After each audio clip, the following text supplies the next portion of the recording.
ఏదైతే పహల్గామ్ ఉగ్రదాడి తర్వాత టెర్రరిస్టులు అయితే పారిపోవడానికైతే ప్రయత్నిస్తూ ఉన్నారు. సో ఈ దోబుచ్చులాటలో చాలా వరకు కూడా చిక్కి వాళ్ళు పారిపోతున్నారు అనే ఒక కథనాలు అయితే బయటకు వస్తూ ఉన్నాయి. సో ఏదైతే ఈ ఉగ్రదాడి జరిగిన తర్వాత ఒక ప్రదేశం నుంచి మరొక ప్రదేశానికి చాలా యాక్టివ్గా వీళ్ళు పారిపోతున్నారు అనే ఒక సమాచారం అయితే ఉంది. కాకపోతే భారత్లో అత్యాధునిక డ్రోన్స్ పరిజ్ఞానంతో కూడా ఏవైతే అడవులు ఏవైతే ఉన్నాయో పహల్గామ్కి సంబంధించినటువంటి దట్టమైన అడవులు ఏవైతే ఉన్నాయో వాటిలో కూడా జల్లెడ పట్టినా కూడా దొరికినట్టే దొరికి వాళ్ళు ఇవాళ పారిపోతూ ఉన్నారు అని చెప్పేసి మనకి తెలుస్తోంది. కాకపోతే దాంట్లో ఉన్నటువంటి ఒక ఆర్మీ అధికారి అయితే ఒక పోస్ట్ అయితే పెట్టడం జరిగింది. సో ఈ దోబుచ్చులాట ఏంటి అని చెప్పేసి ఆయన ఫన్నీగా మాట్లాడుతున్న పరిస్థితి ఉంది. ఒకవేళ ధైర్యంగా మమ్మల్ని ఎదుర్కోవాలనుకుంటే ధైర్యంగా రండి, మనం చూసుకుందామని చెప్పేసి వాళ్ళు పోస్టులు కూడా పెడుతున్న పరిస్థితి ఉంది. సో ఏదేమైనప్పటికీ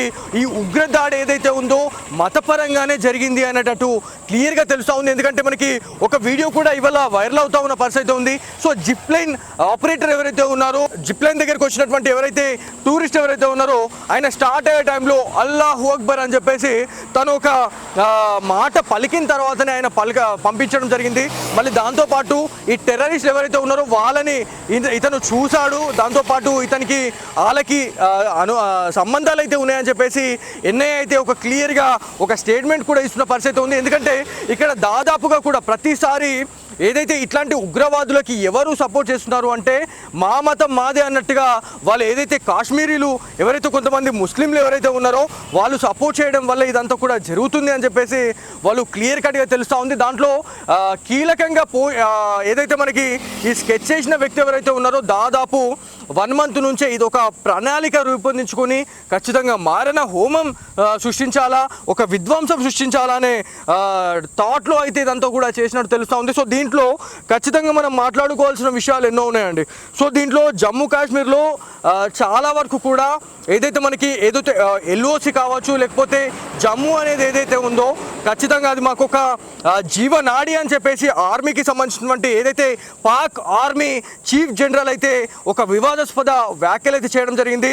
ఆ వ్యాఖ్యలు చేసిన 2 రోజుల్లోనే ఈ టెర్రర్ అటాక్ జరగడం అనేది నిజంగా బాధాకరం. ఎందుకంటే ఆయన చేసినటువంటి వ్యాఖ్యలు దీనికి మ్యాచ్ కావడం, దాంతోపాటు అక్కడ టెర్రర్ అటాక్లో పాల్గొన్నటువంటి ఎవరైతే ఒక వ్యక్తి ఉన్నాడో దాంట్లో ఒక ఎక్స్ ఆర్మీ మ్యాన్ ఉన్నట్టు క్లియర్గా తెలుసున్న పరిస్థితి ఉంది. దాంతోపాటు ఏదైతే అక్కడ జరిగిన ఇన్సిడెంట్ తర్వాత చాలామంది అక్కడ టూరిస్టులు రావాలంటే కూడా బెదిరిపోతున్న పరిస్థితి ఉంది. సో ఏదైతే ఈ ఉగ్రదాడి ఏదైతే ఉందో కేవలం హిందువుల పైన మాత్రమే జరగలేదు, ఇది మొత్తం ఓవరాల్ కాశ్మీర్ పైన ఈ టెర్రర్ అటాక్ జరిగిందని చెప్పుకోవాలి. ఎందుకంటే అక్కడ టూరిస్టులు వెళ్ళకపోతే అక్కడ వాళ్ళ పొట్ట కూడా నిండే పరిస్థితి లేదన్నట్టుగా ఇవాళ వాళ్ళు మాట్లాడుతున్న పరిస్థితి ఉందండి. సో దీంట్లో మనకి కొన్ని ఇన్ఫర్మేషన్ అయితే రావడం జరిగింది. సో దీంట్లో ఖచ్చితంగా మనం మాట్లాడుకోవాలా.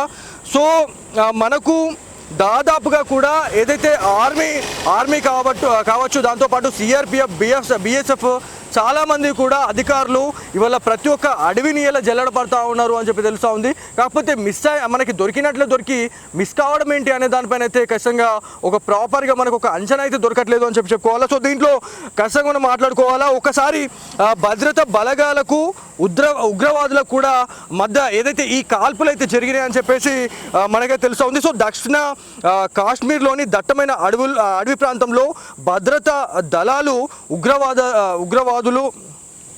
ఉగ్రవాదులకు చాలా దగ్గరగా వెళ్ళారు. సో ఆ టైంలోనే వాళ్ళు మిస్ అయ్యారని చెప్పేసి కూడా మనకు తెలుస్తూ ఉంది. సో స్థానికుల సమాచారంతో నిఘా వర్గాలు ఎప్పటికప్పుడు ఉగ్రవాదులను వెంబడిస్తూనే ఉన్నారు అని చెప్పేసి కూడా మనకే తెలుస్తుంది. సో దీంట్లో ఒక సీనియర్ సైనికాధికారి దీని ఖచ్చితంగా ఇది ఒక దాగుడు మూతల ఆట లెక్క ఉంది అని చెప్పేసి ఆయన కొట్టిపారేస్తున్న పరిస్థితి ఉంది.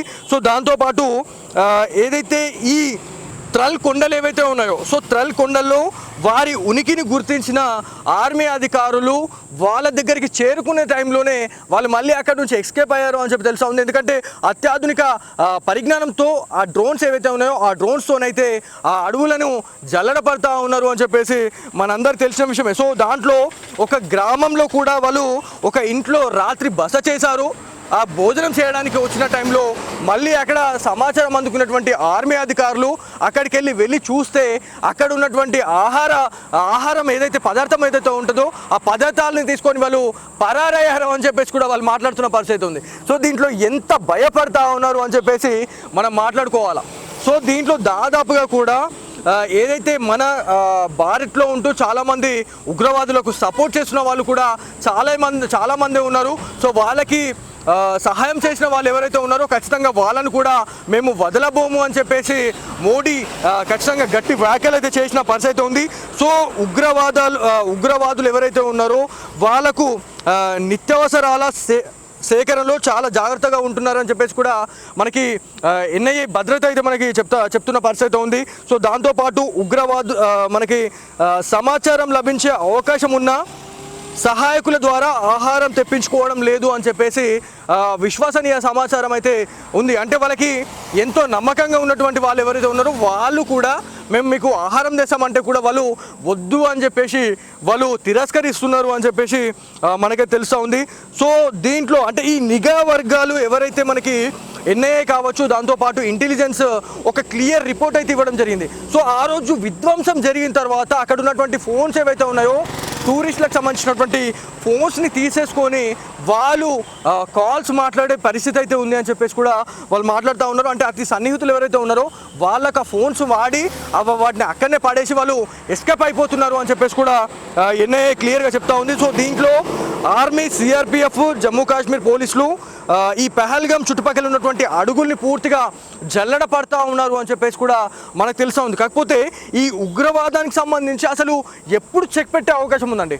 సో పాకిస్తాన్ గురించి మాట్లాడుకుంటే ప్రతిసారి కూడా ప్రపంచ దేశాలు దాన్ని బైకాట్ చేసినట్టే చేసి ఇవాళ ప్రపంచ దేశాలు కూడా ఇవాళ క్లియర్ కట్గా అర్థమైపోయింది ఉగ్రవాదం పెంచి పోషిస్తున్న దేశం ఏదైనా ఉందంటే ఖచ్చితంగా పాకిస్తాన్ అని చెప్పి చెప్పుకోవాలా. దాంతోపాటు ఎక్కడ టెర్రర్ అటాక్ జరిగినా కూడా అది పాకిస్తాన్ పని అని చెప్పేసి అనుకున్నా కూడా ఇవాళ వాళ్ళ బుద్ధి మార్చుకోవట్లేదు. అంటే ఒకసారి ఆలోచించండి. దీంట్లో దాదాపుగా ఇప్పటికైనా ప్రపంచ దేశాలు పూర్తిగా పాకిస్తాన్ని చూస్తూ ఉన్నాయి.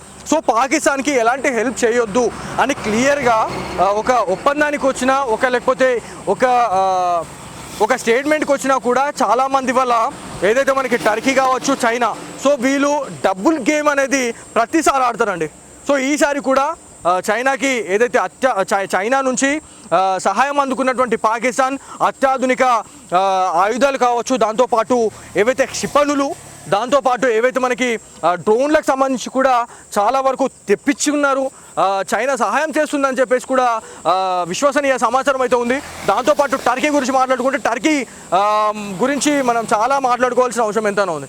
సో గతంలో కూడా 2023లో భూకంపంలో అతలకుతలమైన తర్వాత భారత్ చేయూతనిచ్చి ఇక్కడ ఉన్నటువంటి ఎన్డీఆర్ బృందాలని అక్కడికి పంపించి అక్కడ చాలామంది రెస్క్యూ చేసిన పరిస్థితి. చాలా వరకు కూడా ఫైనాన్షియల్గా కావచ్చు, లేకపోతే ఫిజికల్గా కావచ్చు చాలా హెల్ప్ చేసింది భారత్. కాకపోతే అట్లాంటి సహాయంని మర్చియాల పాకిస్తాన్ మాకు సహాయం కావాలని చెప్పేసి వెళ్తే ఖచ్చితంగా మేము సహాయం చేస్తామని చెప్పేసి వాళ్ళ వక్రబుద్ధిని వాళ్ళు ఇంకొకసారి తెలియజేసుకున్న పరిస్థితి ఉంది. ఎందుకంటే ఈ వక్రబుద్ధి అని ఎందుకు అంటున్నాను అంటే దాంట్లో క్లియర్ కట్గా టర్కీ కూడా ఒక ఇస్లామిక్ కంట్రీగా చెప్పుకోవాలా. దాంట్లో కూడా చాలామంది ఉగ్రవాదులు అక్కడ ఉండే పరిస్థితి ఉంటుందని చెప్పేసి మనకి ఎన్ఐఏ కూడా ఒక రిపోర్ట్ ఇచ్చింది. సో ఇచ్చిన తర్వాత ఏదైతే ఈ ఇన్సిడెంట్ జరిగిన తర్వాత చాలామంది వాళ్ళ భారతీయులు అసంతృప్తిగా ఉన్నారు. దాంతోపాటు కేంద్ర ప్రభుత్వం కూడా దీనిపైన తగిన చర్యలు తీసుకోవాలా రానున్న రోజుల్లో.